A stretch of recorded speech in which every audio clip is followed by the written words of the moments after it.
Welcome everybody to Conversations. Today we're going to be having a conversation about the Middle East and Libya and foreign policy, but we'll see where the conversation goes. My name's Allison Peters.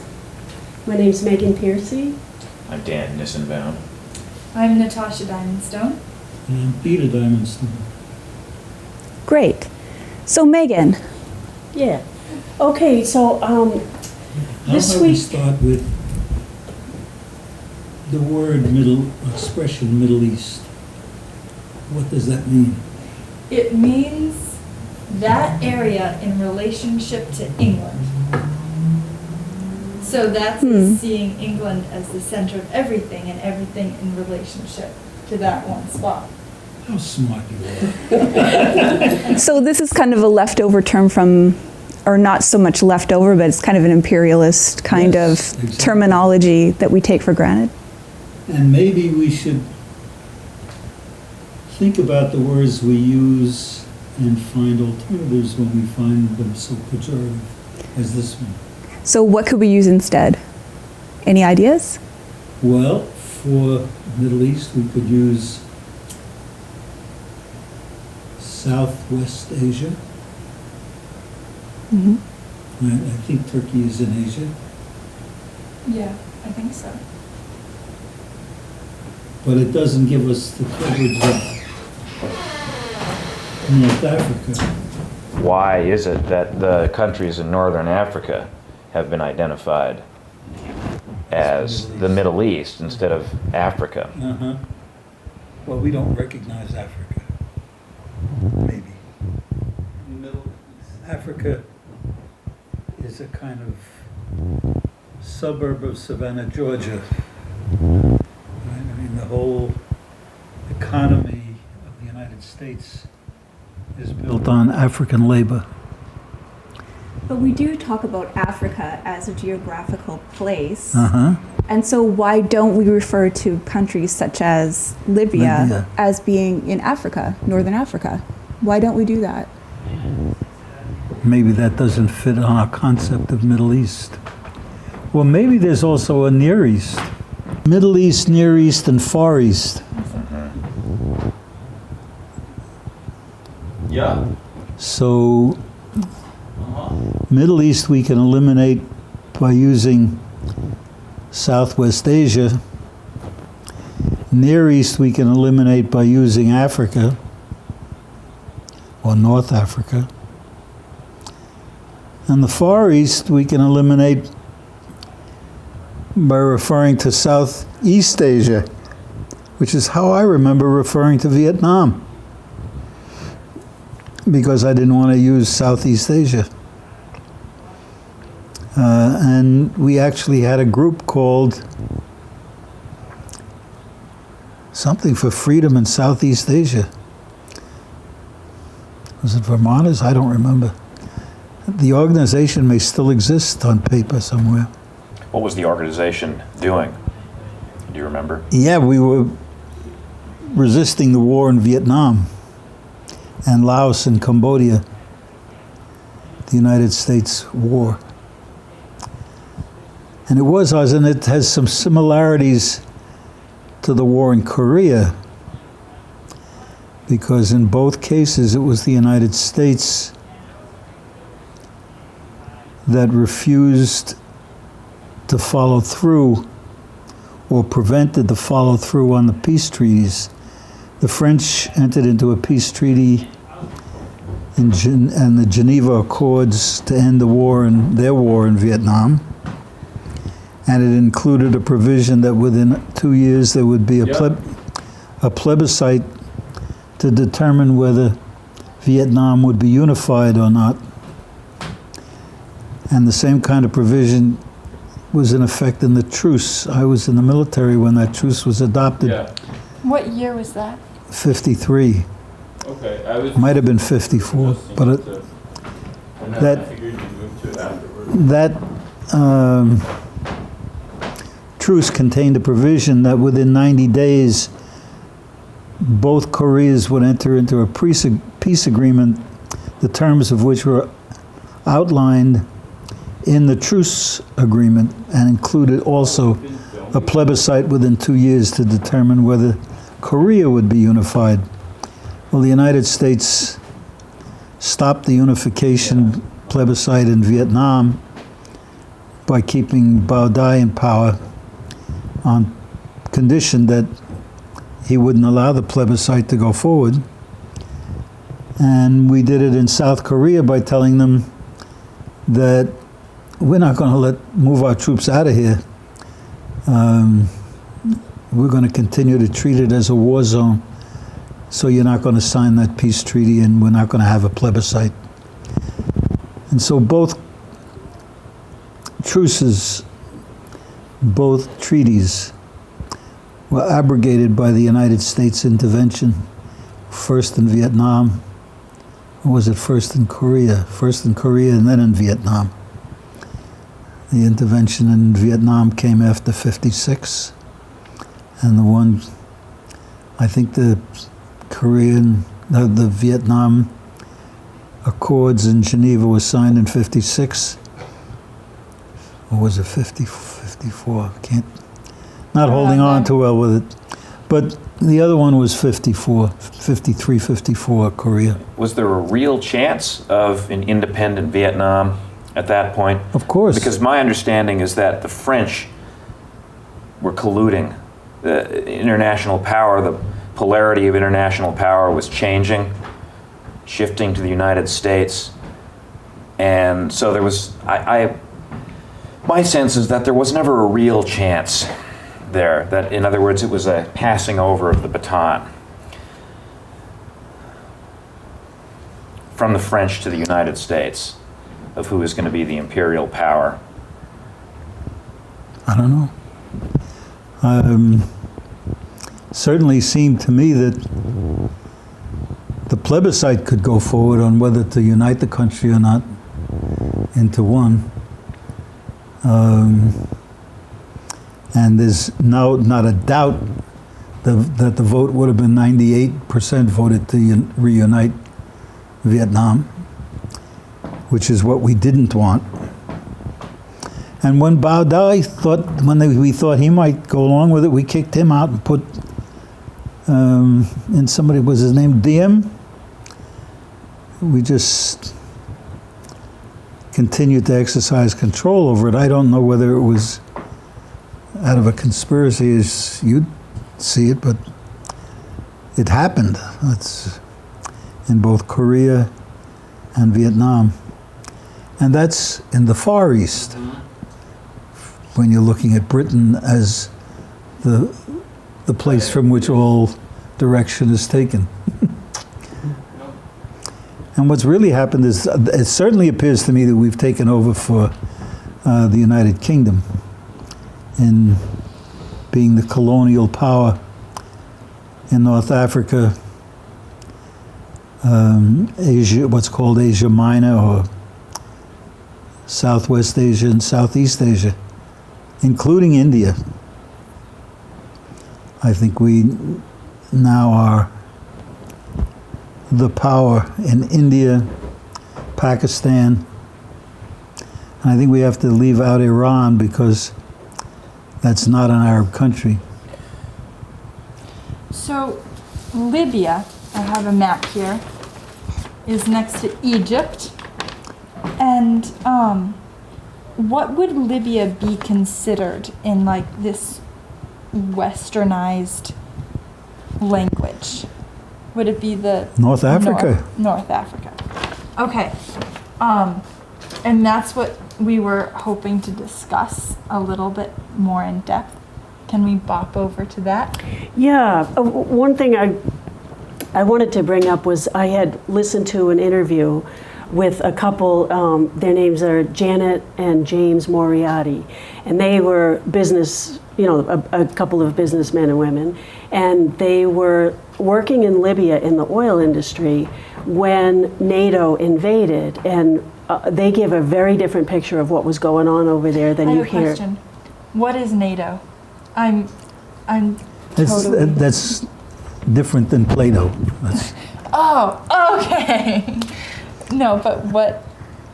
Isn't it North Atlantic Treaty Organization? North Atlantic Treaty. It's a group of countries that got together, I believe, after World War II.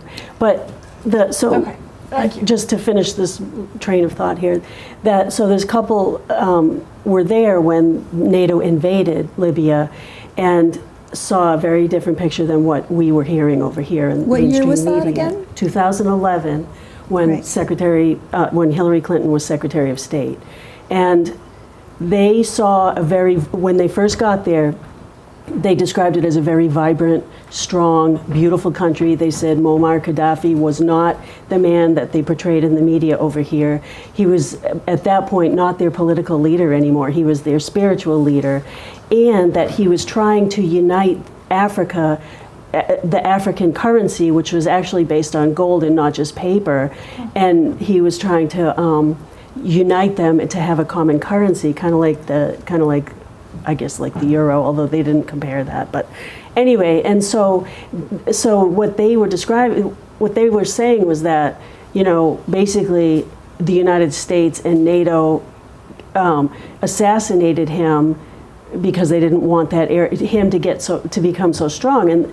And here's what I'm wondering about, that I'm wondering if you could speak to this, is that they were saying that the reason we keep invading all these countries over there is to weaken the area so that Israel remains the superpower over there. And I'm wondering what you think about that.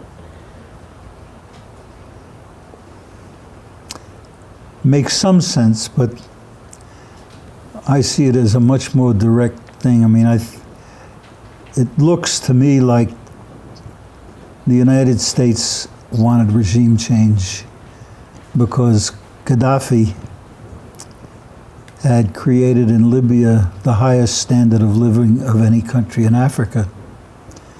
Now it's one of the lowest standards of living due to our intervention.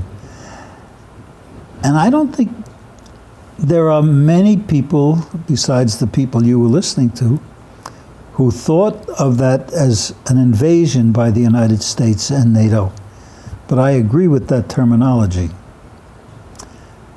And I see that as being the same as Iraq. And if you go back to 53, I see it as being the same in Iran. We overthrew the duly elected leader of Iran. His name was Mossadegh, and installed the Shah. And most of our commentators and most of our politicians refer to the beginning of Irani history with the fall of the Shah in 1979-ish.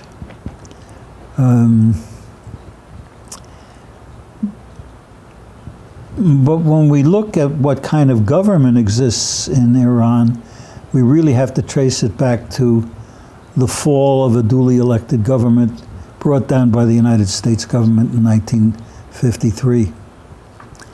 A good year for the United States in taking down governments. 53. But wherever a government asserts itself in the role of giving or providing a materially secure life for the people governed, the United States makes an effort to overthrow. Why? Why do we do that? Because we want to preserve capitalism throughout the world. And so, you can go back to 1917 when the capitalist nations of the world finally got their act together and stopped knocking the crap out of each other in the First World War and chose November 11th as the Armistice Day. Any idea why? Because November 11th is the day of many happenings, including the Haymarket martyr deaths. Hanging Day. Hanging Day. Yeah. Yeah. And it was highly commemorated because the left was split the Labor left saying commemorate the 1st rather, of May, which was the day the strikes began, and the political left saying commemorate the 4th, which is the day the police fired on the demonstration. And so you see Kent State happens on the 4th. Mao Zedong's demonstration in Shanghai takes place on the 4th. Did I say Tiananmen Square? Tiananmen Square began on the 4th. But the one day they could agree on was the 11th of November. That was the day of the hanging. And so it was co-opted by the armistice that ended the First World War so that the capitalist countries could get together and concentrate their efforts on invading this country, which was then called the Soviet Union, that covered, I think it was 13 time zones, 12 of which were conquered by the capitalist countries of the world in an effort to overturn the communist government of the Soviet Union. So it's not a new practice by capitalist countries to. That's part of the reason why socialism never succeeds anywhere, because in a socialist system, the result of production, the income from production, is distributed among the workers completely and totally, because there's no profit, right? There's no profit making. But if the system is perverted into having to take some of the income away from the workers in what would be called a form of surplus value, if the government needs that to protect itself against invasions from the United States or Britain or France if it's Libya, the socialist system immediately becomes perverted. There is no room in socialism for war. And knowing that, the capitalist countries of the world always forced socialist countries into war. And so, in a sense, that's the explanation of Gaddafi, of Saddam Hussein, Mossadegh in Iran, and the explanation for our war with Assad. So Assad provides, or makes sure they have a high standard of living in Syria, or at least did Well, before we he invaded. tried, but or now he's before got to ISIS. deal with a revolution. Yeah. What would Lincoln do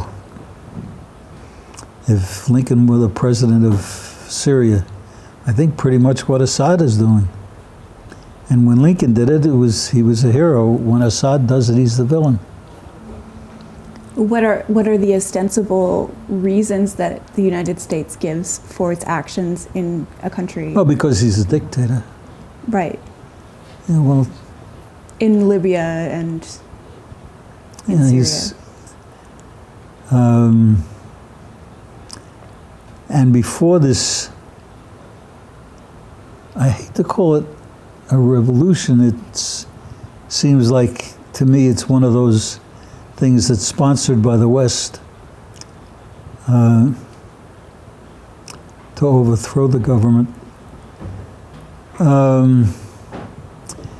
Before that, with a whole lot of problems in Syria, not a lot of oil, very little productive capacity, different kinds of groups of people that need to be held together in a single country, the same way Tito had a problem in Yugoslavia. Or the way the United States has a problem. I mean, the only thing that keeps this country together is war. When I say this country, I mean the one we're living in. With all the divergent populations within our borders. I remember some guy from Mexico said he's an undocumented alien, but it's not his fault. The border moved, he didn't move. And you know, that's describing the United States takeover of Texas and Nevada and California. I mean, that's all Mexico. Would you say that what we're doing over in the Middle East, is there more to it than that, than just suppressing these, you know, leaders that provide a good standard of living and are not into capitalism? I mean, it seems, is it? There doesn't have to be more. It's just, That's enough of a stimulus for our government to act. God. If you What look about at the protests of the Libyan people against their government? Well, I think I said earlier that it's something that the United States and France have stimulated. I don't see that as coming from the people themselves, but I may be wrong. Maybe there is a real groundswell of opposition to Assad Oh, Assad. In Syria. In Syria. in Syria. Maybe there What is. about in Libya? Were there protests against Gaddafi? These people, in this interview, you will hear these people say that that was staged and that they had a mock square in a completely different village that was that they had people I don't know who they were, but it was complete fabrication, and that this was the story that NATO was trying to tell the world, that it was that there was this, that the people were revolting, and they were not revolting. The people were happy with what was going on. That NATO imported all these, what do you call them? Just soldiers, basically. I think there's Mercenaries. Mercenaries. Mercenaries. Thank you. And there was one point where British diplomats and military personnel were trying to escape from Libya because they had the task of inciting those riots, and they were caught with their hands in the till, so to speak, and had to be taken out of Libya, and they were taken out. And then they found some of our people doing the same thing and killed them, and for which we hear the word Benghazi all the time, and the names of the 4 people who were killed, and 2 of them are now suing, what's her name? Clinton. The ambassador was one of them, Stevens, Yeah, I forget yeah. his first name. I'd be interested in your perspective on, because I remember Libya well, the events that in the days before the U.S. overthrew Gaddafi, you'd see in the media here, all over the media, you'd see there was announcements of an impending genocide. I remember that, and you know, with footage and whatnot, and that was the motivating rationale. Almost everyone believed it and bought that.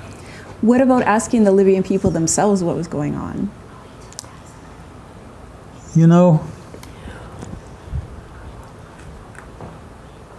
I know this is a deflection in a way,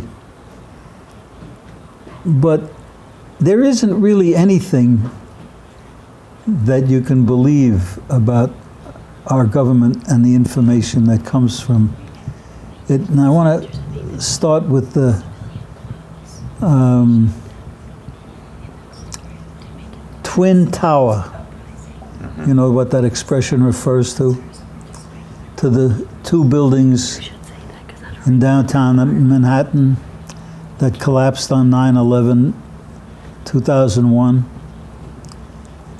You know you are being lied to as soon as you hear that expression or see that expression. You know you're being lied to, because there is no such thing as the Twin Towers.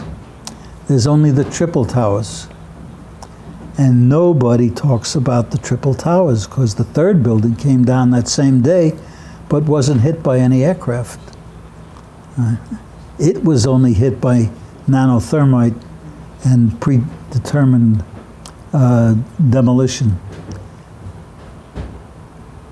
But because the collapse was so much alike the other 2, maybe the other two had nothing to do with the aircraft, but had to do with more nanothermite and was an inside job. When the first plane hit, I was watching the tube, and I was struck with what a terrible tragedy it was. And when the second one hit, I almost laughed, and I said, they're burning the Reichstag. That's all this is. I had the same reaction. It was just a phony from the beginning to the end. Until you come to recognize that, and until you try and figure out what was all that nanothermite doing in, what was it, building number 7? And could the other two have fallen in falling in its own footprint? Yeah. Didn't they fall in a really suspicious way? Yes. Because if it had been heat from the fuel, it wouldn't have evenly distributed the heat. Yeah. It would have followed the fluid. Well, assuming that the temperature reached a high enough level to affect the steel, the buildings would have fallen to one side or the other. They wouldn't have come down in their own footprint. The reason they came down in their own footprint is because nanothermite brought them down that way. That's the only way it can be done. So until we begin to put that issue to test every time we hear a story from our government, we'll never understand what's happening. We were conned. We need a new investigation. Architects and engineers from all over the world have signed a petition. I think there are up over 1,000 of them calling for a new investigation. We'll never see the reality of that. But then we'll never see the reality of the ships that were sunk, either the Lusitania, all those stories, and Pearl Harbor too, I guess.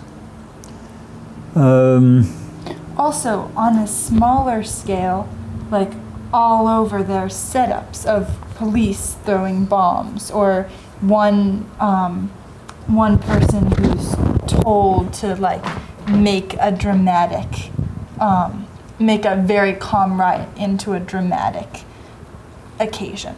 So all media is a little bit of a lie in some ways. These are just to bigger and larger scales. Who threw the bomb in 1886 in the Haymarket? Was it somebody who was supporting labor, or was it a plant from the police? And the statue of the policeman has now been taken indoors. It's been blown up so many times. The last time it was blown up was 1968, after the Democratic Party convention. The police in Chicago did it again. And so the people blew the statue up again. Now the statue is housed inside the police station for its own protection. So how many times has it been rebuilt? It's been blown up many times. So I think if we begin with that level of skepticism, the one that begins with not accepting the Twin Towers, but talking about it as the Triple Towers, if we start there, maybe everything collapses, not just the buildings, but the whole system. And maybe we should be considering how to start over, what things we need to do. I think we talked a little bit about that last time when we talked about one of the first elements of a democracy must be that a government has no secrets. Did we talk about that at all? I think that we've talked about that outside of this table. Oh, okay. Well, I would love to hear your thoughts. you can't have a democracy if the government has even one secret. People have to be able to make intelligent decisions, which they can't do if any facts are kept secret from them. which means we have to start with seeing Assange and WikiLeaks and what's her name, Manning, as the heroes that they are, Snowden. right? And really carry on the protest against injury or harm coming, or even the jail sentence that Manning is serving. I think she's serving 30 some odd years. For what? For telling the truth? For doing what the press doesn't do anymore.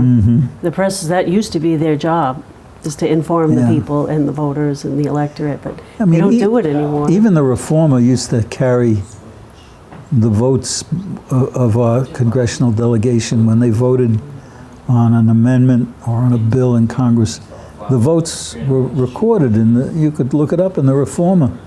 No more. Now it's a statement of, are they in favor or are they opposed? But that's not. I want to see how they voted.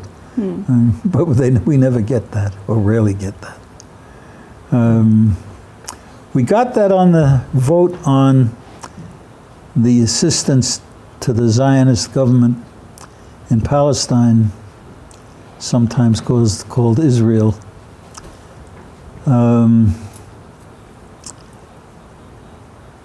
And I believe the vote in the Congress was 100% on the 200 million plus to Israel for its military expenditures in the invasion of Gaza, which, except for 2 countries in the UN, has been deemed genocide and a war crime. The 2 countries being, I think, the United States and Samoa or some other country, island country in the Pacific. And so that takes me to another place. I mean, my head keeps jumping almost like Trump's. Oh.